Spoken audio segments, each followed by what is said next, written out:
Hello YouTube, Oli King here, back with another video. This time it's more of a short video essay than the usual gameplay video you're all so accustomed to. As you might know by the title of this video, we are going to be looking at the newest installment of the Mortal Kombat franchise, Mortal Kombat 1. We'll mostly be discussing the changes made in the gameplay and the general looks of the game. I'll also throw in some of my hot takes in there to spice things up. The game was revealed at the Summer Game Fest and was received positively by gamers alike. Or was it? Is the speeds like for MK1? It's like around MK11 speeds. Now don't be scared. Don't be scared. Wow. The movement looks slow, I will say that. Like the dashing looks kind of slow. The second the debut trailer was over, the fanbase instantly split into two sides. Ones that were able to accept the changes straight away, and ones that were in denial and couldn't bear the thought of their beloved franchise being completely flipped on its head. I was one of those people. Why does that look kinda cheap though? Before I continue, I should probably mention that I am a huge Mortal Kombat fan, and despite my bitching in this video, I feel like MK is one of the best and most iconic franchises to ever see the light of day, and definitely my personal favorite. So before any of you enter the comment section and spam hater, I'm not just some rando on the internet who has only discovered the game. I've been into Mortal Kombat since its 2011 installment and have many fond memories with it. I hope that even if your opinions differ from mine, you are able to enjoy the video nevertheless.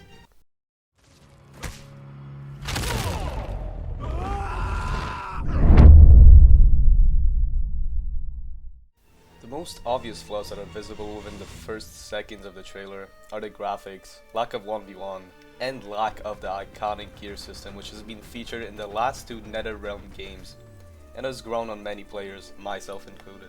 These factors are not the most important. If the game has good controls and mechanics, we are easily able to overlook its flaws.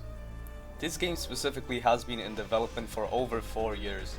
That is twice as long as it took NetherRealm Studios to make their last 3 games, which all took 2 years each to develop and release. The expectations were high, and all that we got were cameos. Maybe it's ASBR ruining the idea of a partial 2v2 fighting game for me, but I don't think it's enough to call it a brand new game. Sure, the dual X-rays and cameo fatalities are cool, but the rest of it was seen in the living towers of Mortal Kombat 11 and just doesn't feel novelty. The addition of cameo fighters has definitely not made up for the lack of stage interactables and crushing blows. Think about it, interactables allow the player to pull off unexpected moves depending on where they are located on the stage, which adds the element of surprise to combat. These moves include, but are not limited to, swinging off of vines or throwing random pedestrians at your foe. Seriously, this is just too fun.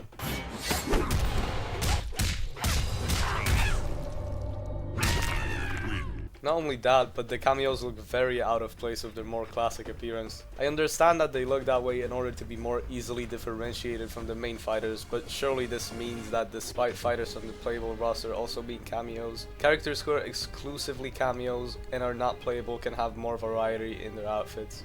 My last flaw regarding cameos is the fact that it could potentially make the game too chaotic. And by chaotic, let me explain myself.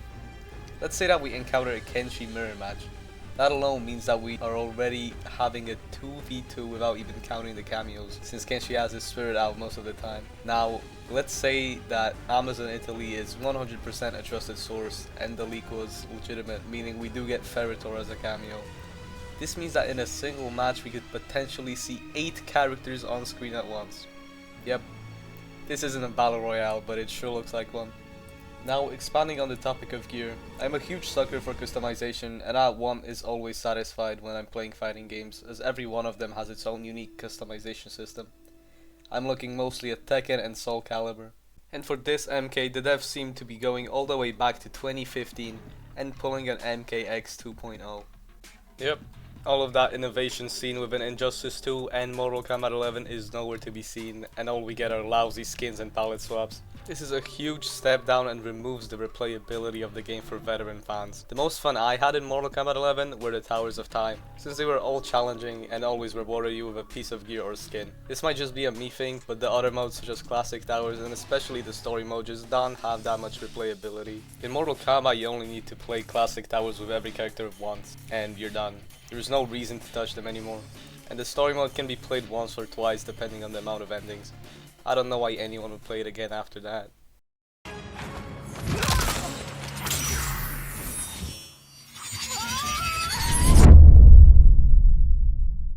Negatives are usually balanced out with positives. Although those positive traits in MK1 aren't too easy to find, I was still able to find some game-changing features. The first thing that caught my eye was the lack of a loading screen, which in my excitement I mistook for an Injustice 2 style clash.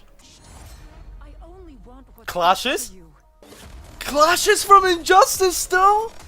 I can't even tell you how many times I wish the loading screens in Mortal Kombat games would just disappear. And it looks like they're making this a reality in their upcoming installment. Props to Ed Boon, the legend.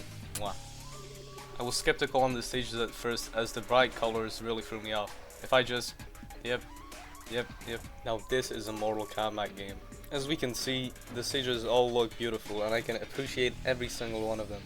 The tea house with its astounding architecture, the Shaolin Monastery feeling alive and populated, the living forest, this time just very sleepy,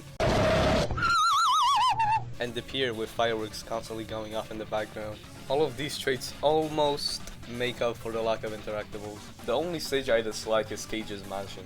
This isn't because I dislike the character or anything.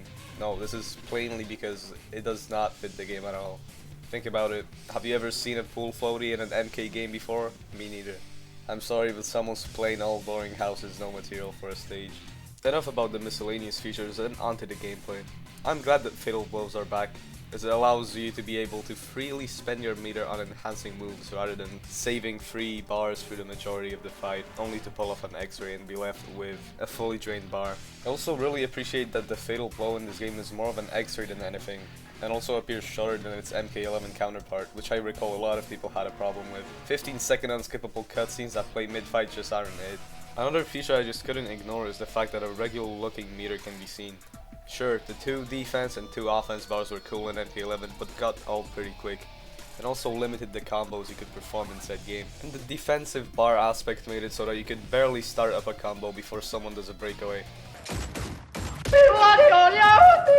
Not only is there now a brand new meter system, but also aerial combos are a thing.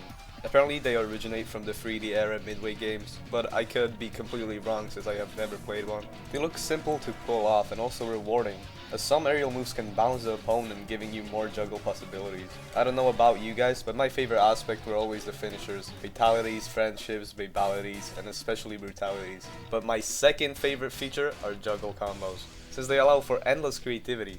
How will you start your string up? What will you do whilst the opponent is airborne? Which hard-hitting move will you end the combo with?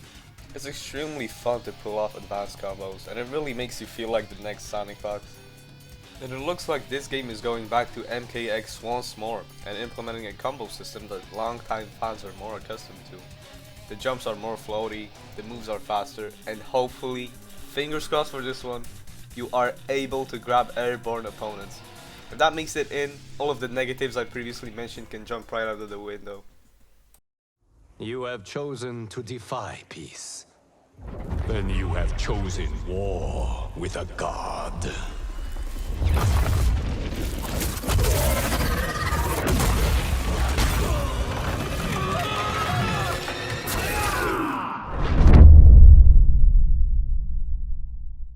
I can only give out so many opinions without having played the game myself. I'm still excited for Mortal Kombat 1, just not as much as I remember being before Mortal Kombat 11 launched. I don't know, might just be my old age catching up with me. Although I do think that even despite the game lacking a lot of staple features, it could still redeem itself, especially if the roster turns out amazing and contains all of the fan favorites. Yeah, that's about everything. I hope you guys enjoyed this very special video, and I look forward to making more content relating to this game. Thank you for watching, and see you in the next video. Peace.